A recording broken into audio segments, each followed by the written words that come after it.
रानू यादव के शानदार मैथिली विवाह गीत सुनी और आनंद ली।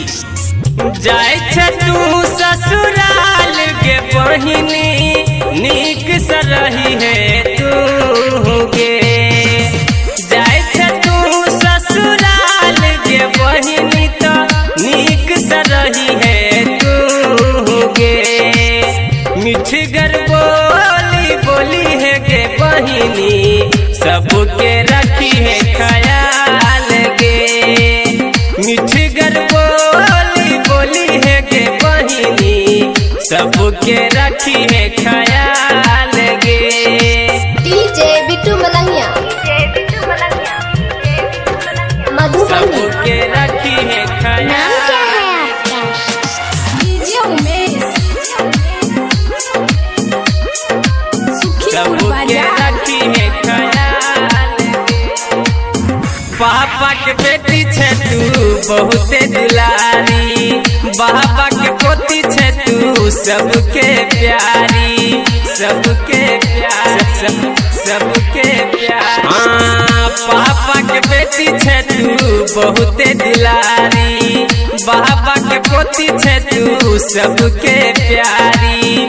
सास ससुर के अपन मनी है नीक से रखी है ध्यान गे।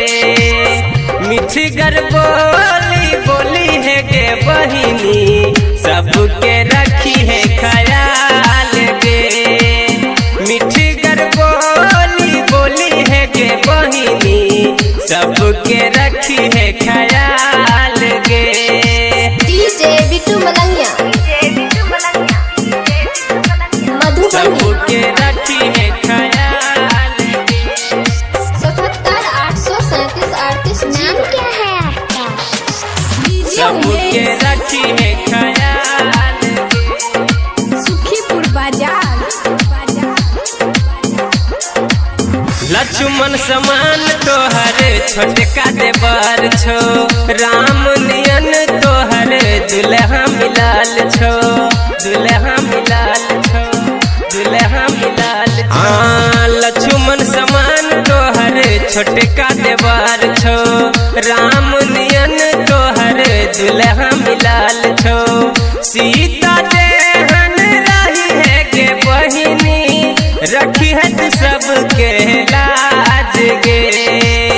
मिठगर बोली बोली है गे बहिनी सबके रखी है ख्याल गे। मिठगर बोली बोली है गे बहिनी सबके रखी है ख्याल गे। सबके रखी है ख्याल।